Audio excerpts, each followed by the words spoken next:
Գյումրիի քաղաքային մարզադաշտում իսկական սպորտային տոն է մեկնարկել է միջազգային ֆուտբոլային մրցաշարը աշխարհի 7 տարբեր երկրների ներկայացուցիչների մասնակցությամբ։ Պայքարում ոչ թե պրոֆեսիոնալ ֆուտբոլիստներ են, այլ լրագրողներ, որոնք այսօր պարգևատրվելու են ոչ թե լավագույն հոդվածի կամ լրագրողական նյութի համար, այլ ցուցաբերած տոկունության, արագության ու թիմային խաղի։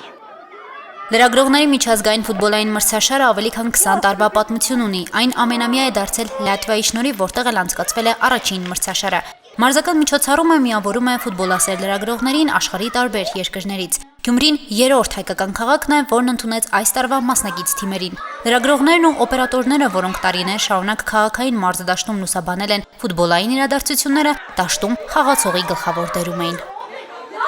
Սա մեծ նեթվորքինգ է, այսինքն արդյունքում ֆուտբոլ սիրող մարդկանցից մեծ ցանց է ստեղծվում, որոնք հետագայում նաև իրական կյանքում շարունակում են իրենց շփումը եւ մասնավորապես մեր այս համագործակցության շնորհիվ բազմաթիվ հոդվածներ ի հայտ եկան տարբեր արտասահմանյան լրատվամիջոցներում Հայաստանի տուրիստական գրավչության մասին, Հայաստանի պատմության, մշակույթի եւ մարդկանց մասին եւ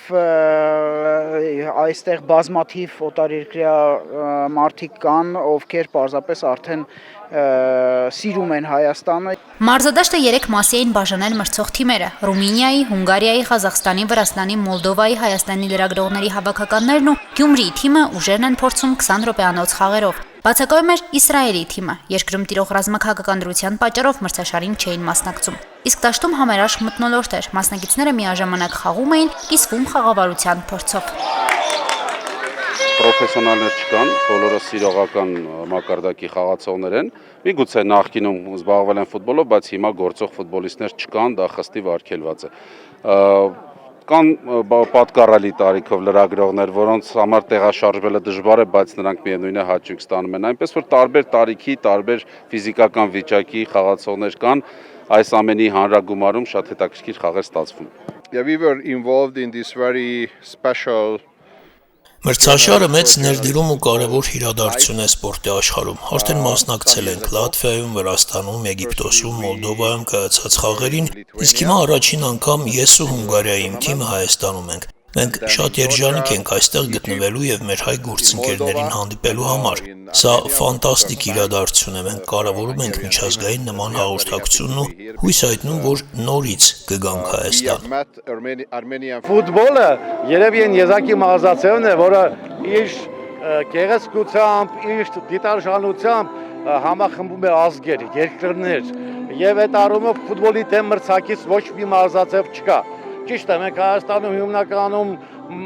մենապայքարային ձևերում ենք հասնում մեծ հաջողությունների, բայց ֆուտբոլը իրոք ժողովուրդներ է միացնում եւ բարեկամացնում։ Առաջին անգամ 2017 թվականին Երևանում կայացած մրցաշարին մասնակցել է նաև Շանթ հեռուստաընկերության լրագրողների եւ օպերատորների թիմը։ Տարբեր երկրներից ժամանած լրագրողները ամեն անգամ համոզվում են, որ դաշտում խաղալը այս սպորտաձևի տակտիկային տիրապետելու լրիվ այլ փորձ է։ Խաղից ստացած տպավորություններին մասնակիցները կանդրադառնան իրենց հեղինակային նյութերում։ Այս պահին ընթանում է մեր առաջին խաղը հունգարացի լրագրողների հետ։ Հաշիվը 1-1 է, լուրջ մրցակցություն է։ Երկու թիմերս էլ հաղթել ենք ուզում, որ Գյումրիի գավաթը մեզ հետ մեր երկիր տանենք։ Հուսանք բախտը մեզ կժպտա։ Մրցակցությունը շատ ինտրիգային է, ինչի համար, որովհետև համարյա հավասարազոր թիմեր են, եթե առաջին հայացքից ես նայում, բայց դե դաշտում արդեն գործողությունները այլ բան են ցույց տալու։ Մեկ խաղ պարվել ենք, մեկ խաղ հաղթում ենք, տեսնենք, ինչ կլինի առաջն Աստված։ Մրցաշարի ավարտին մասնակիցները իրենց հետ կտանեն ոչ միայն դրական էմոցիաներ ու հիշողություններ, այլև խորհրդանշական նվերներ։ Այս տարվա մեդալներն էլ են առանձնահատուկ, հայկական դրոշի գույներով։ Մասնակիցները իրենց հետ կտանեն այն որպես շարունակական ընկերության, կապի ու եղբայրության նշան։ Հասմիկ Թումասյան, Արարատ Ծատուրյան, Հորիզոն